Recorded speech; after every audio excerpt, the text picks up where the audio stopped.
So, the idea of the Ultimate Rockstar program was born out of a desire to recognize and celebrate the exceptional efforts of our team members who consistently go above and beyond. Extensive planning and coordination were key in bringing this program to life. Cross-department collaboration was essential, with teams from people development and experience and operations working closely together. The involvement and support of our leadership team, particularly our CEO, Barbara Turley, and the head of people development and experience, David Aaron Nunez, were crucial in driving this initiative forward. The program aims to achieve four things. Number one is to acknowledge and celebrate this remarkable achievement. It's not an easy feat to actually get 100% across all of performance scorecards. Number two is to actually motivate our VAs to continuously achieve high performance. Number three is to enhance and strengthen our sense of belonging into the organization. And last but not least is to create a culture of excellence. All of this in the hopes of number one, it would highly motivate our VAs to continuously strive for performance and excellence. And number two, we want to make sure that we create our retention strategies. We want to retain our top talent in the organization. The program materialized as a grand celebration of our top performers, setting new standard of recognition within the organization. Even where the awarding is held was thoughtfully planned to serve that experience of awe and pride. We had VAs flew in from Manila because the plan is for all of our awardees to have that unified experience wherever they are in the Philippines. And to top it all up, our awardees can bring home as a memento from this celebration an especially crafted, custom-made certificate and a trophy curated by our very own Althea Hope Pacalso. The Ultimate Rockstar program has not only recognized individual excellence, but also galvanized our entire team, fostering a culture of high performance and continuous improvement. As we move forward, this program will serve as a benchmark for recognizing and celebrating outstanding achievements across the virtual hub.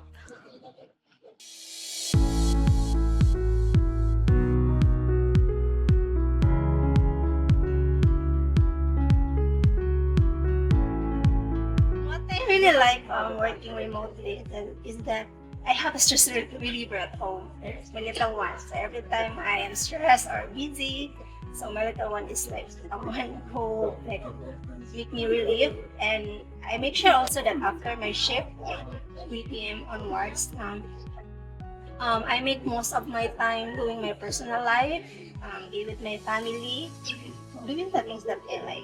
Yeah, and another thing also is I try my best to like do travel. Yeah, just to have some refreshments, and it's like a reset for me. Like so when I come back to work, it's a fresh start, and yeah, feeling motivated again. Alright, thank you. Yeah, I reckon almost everyone working from home has the same like experiences, especially with the work-life balance situation. Since you're just working from home, no need to commute, going to and back from the workplace. So, on my end, I have 2 cats. So every time I'm off work, I always play with them, get along with them, and take care of them. So that's what I love about working from home. So that's where work-life balance comes from. Well, I think we all start in the cancer training program. Training is fun for me because in the Philippines it's really small. During training, you follow the learning side. So it was my very first time to experience a work from home training setup, and what I noticed is the learning development team always emphasizes the importance of collaboration and at the same time working individually or addressing the challenges that you experience during or completing the task. And actually, the adjustment, I actually, well, I have adjustments, but I think learning the tools or learning the tools or learning how to use design, I actually don't consider them as an adjustment because it's really given that if you are learning, there's always an adjustment. There's always a time that takes for you to finish a task, and that is pretty normal. The only adjustment that I did was the language, because I'm not confidently using this language fluently. Not because I don't know how to communicate. I do have a grasp in common grammar rules, but as the training progressed, I get a hang of it, and it's a good adjustment for me when it comes, especially when it comes to talking to your client. Because communication is really important when it comes to setting a proper expectation, when it comes to communicating as well. So yeah. So when I started working in TPH, it's actually my second time working from home setup, because my previous job is started since COVID. They used the work from home setup. So I adapt quickly in working with the TPH. And I remember Gerard was the trainer that time, and I undergo his training.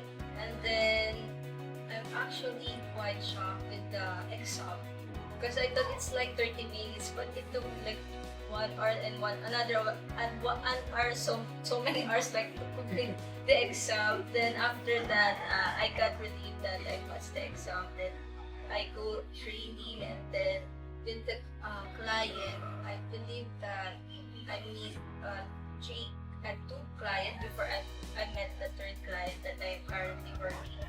And I am very happy working with this client because he is very supportive, and it added as a factor to work really hard because he is very supportive. And I think working with TPH is very good experience for me, because this is actually my first time receiving an award for the past decade. So for the past 10 years that I am working, this is my very first award. So I'm very glad that TPH recognized my efforts. So looking back, I remember my first impression with the virtual hub, which is very organized with their process, from the interview, from the training, and from meeting up with the client. So it really, I know that this company is a good influence on my career path. Then I think what I can remember that I made a lot of adjustment is the culture with the client, because I remember that so I have an Australian client, so there's this difference from the Philippines. So this Australian is their language is more of a focus on the British English, so it's not an American. So it's one of my learnings from her. Right. Then aside from that is the date format. Because in our day format, I think month, day, and year first, right? But in Australian, it's day, month, and year. So it's one of the simple things, but I was able to learn their culture there. Aside from the training that I get to learn from the virtual hub. And I think one of the lessons that I learned with the virtual hub as well is during the training, it was so intensive. So I get to I think I remember the MailChimp automation that I don't know what to do with this one. So it's really hard. Then I remember you're one of the trainers as well. So I remember you told me, ito talaga yung tumatak sa mind ko, which is don't be hard on yourself. So that's what I'm also using along the way.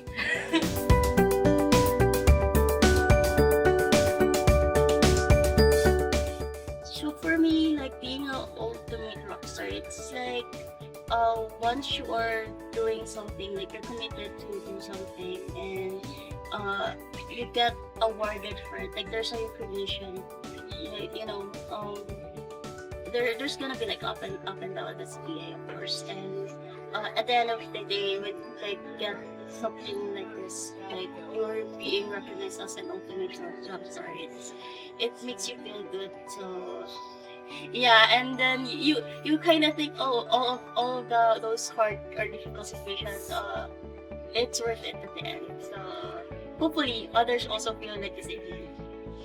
How are you? Well, I definitely agree with Alice, and just to add to the answer, I think to have what it takes to be a ultimate or legendary rock star is you just gotta care not just for your client but for everyone else around you. Having that outward mindset, I believe, and just going the extra mile and not just doing your work just to receive your paycheck.